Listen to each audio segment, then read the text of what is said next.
لشازده گولانا سال 1916 رشنفیزا ریکفتنا سایکس بیکو هاتا پسند کرن او جی پشتی کو جه مجدار سال 1915 حتی اداره 1916 جالی مارک سایکس بریتانی و فرانسوا جورج بیکو فرانسی کار لسر هاتا کرن و هاتا آماده کرن. امانجا سرکار ریکفتنا دا بشکرنا میرات عثمانی بو هروها جار سرکرنا که شاهل نوین سنوری جبوی کردان ریکفتنا سایکس بیکو ریکفتنا که کارسات بار بو اجبر کردستان لسر چوار ولاتن هاتا دابش کرن و کردن باکور و باشور و روش آوا و روشلات جبهاتنا دور کرن. ریکفتنا سایکس بیکو ریکفتنا که نهینی بو نبرا بریتانیا و فرانسا روسیا جی و ایتالیا جی او ریکفتن پسند کربون.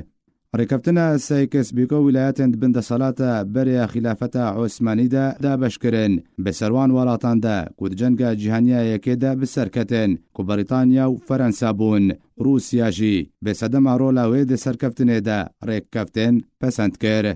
لگوری ریکفتنا سایکس بیکو فلسطین و اردن و باشور عراق و نافچین حیفا و عکا حتی بگه دریا اسپی کتن بین کنترولا بریتانیا دا و فرانسا نافچین باکور کردستانی کو به باشور روشالات ترکیه و باشور کردستانی و باکور عراق دهاتنا ناسکرن و سوریا و لبنان خسن بین دست خدا و نافچه که بچوکیا فلسطینی كتبن انتدابا ناف دولتي دا روسيا جي لهم بردا ولغور ريكفتنا سازانوف باليولوج أرمينيا روج آفاو قسطنطينية وغروكان آنغو مضيق تركيا خسن بن كونترولا خدا پشتی دمک کم جه برناشر ولی سال 1918 فرانسیا دست جه موسول و فلسطین با بریتانیا برده ولی کنگره سان ریمو کل نیسان سال 1920 هاتل درخستن شام و میزوبوتامیا کتنبن انتداب دا و بوی آوی انتداب بریتانیا لسر فلسطین ما حتی سال 1948